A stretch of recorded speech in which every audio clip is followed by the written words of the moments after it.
Zero tolerance নীতি গ্রহণ করে আমি আমার এই এলাকায় চাঁদাবাজ মুক্ত এবং আমি আমার এই এলাকাকে পরিপূর্ণভাবে মাদক মুক্ত করবো ইনশাল্লাহ।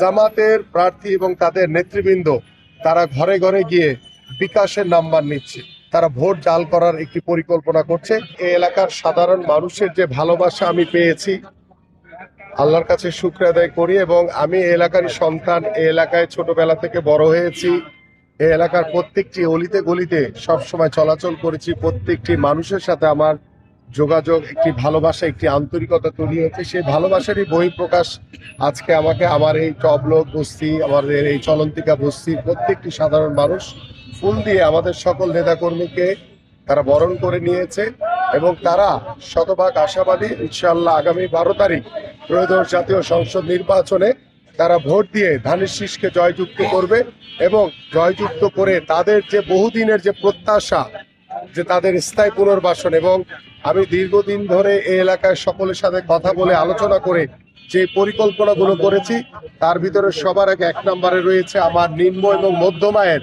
প্রত্যেকটি সাধারণ মানুষের জন্য স্থায়ীভাবে পুনর্বাসনের ব্যবস্থা করা।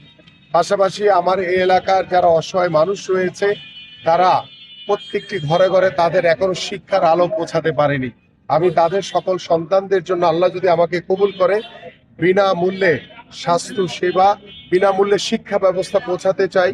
এবং আমরা এই অসহায় মানুষগুলোর জন্য বিনামূল্যে স্বাস্থ্য সেবা প্রত্যেকটি ঘরে ঘরে আমরা পৌঁছাতে চাই।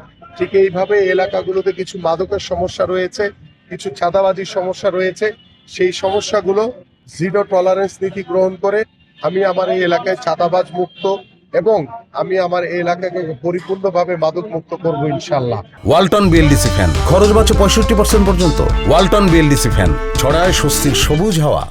পাশাপাশি আমার এই এলাকায় জলাবদ্ধতার কিছু সমস্যা রয়েছে, সেই জলাবদ্ধতা দূর করে ইনশাল্লাহ স্থায়ীভাবে আমরা চেষ্টা করব যাতে এই জলাবদ্ধতাকে আমরা পরিপূর্ণভাবে নিরসন করতে পারি। ঠিক এইভাবে আমাদের কিছু গ্যাসের সমস্যা রয়েছে, কিছু পানির সমস্যা রয়েছে, আমাদের কিছু বিদ্যুতের সমস্যা রয়েছে, আমাদের যে মৌলিক সমস্যাগুলো রয়েছে। আমি চাই যে বিগত সময় দেখা গেছে যে নির্বাচনের আগে নেতারা সবাই ঘরে ঘরে গিয়ে সবার সাথে কথা বলেন, কিন্তু নির্বাচনের পরে তাদের সাথে সেই যোগাযোগটি থাকে না। কিন্তু আমি এই জায়গাটাতে ঢাকা 16 আসনে আমি আপনাদেরকে দৃঢ়ভাবে বলতে চাই যে আমি নির্বাচনের আগে যেভাবে আমি সাধারণ মানুষের কাছে যাচ্ছি, কথা বলছি, যেহেতু আমি এলাকার সন্তান, নির্বাচনের পরে আমার দায়িত্ব থাকবে সেই মানুষগুলোর কাছে গিয়ে তাদের সমস্যাগুলো ঠিকমতো সমাধান হচ্ছে কিনা তদারকি করা এবং আমি সরাসরি আমার এই ভোটারদের সাথে যোগাযোগ স্থাপনের মাধ্যমে আমরা আগামীর বাংলাদেশের একটি গুণগত রাজনৈতিক পরিবর্তন আনতে সর্বোত্তকভাবে চেষ্টা করবো ইনশাআল্লাহ। আমরা এখন পর্যন্ত আমাদের এই ঢাকা 16 আসনে আমরা খুব নিরপেক্ষভাবে সুন্দরভাবে আমরা সকল রাজনৈতিক দলগুলো আমরা আমাদের প্রচারণা চালাচ্ছি এবং আমরা এখানে কোনো রকম কোনো সমস্যা নেই। কিন্তু জামাতের প্রার্থী এবং তাদের নেতৃবৃন্দ তারা ঘরে ঘরে গিয়ে বিকাশের নাম্বার নিচ্ছে এবং ভোটারদেরকে বিকাশের টাকা দিয়ে তাদের ভোট কেনার চেষ্টা করছে এবং তারা ঘরে ঘরে গিয়ে এনআইডি নাম্বার নিচ্ছে।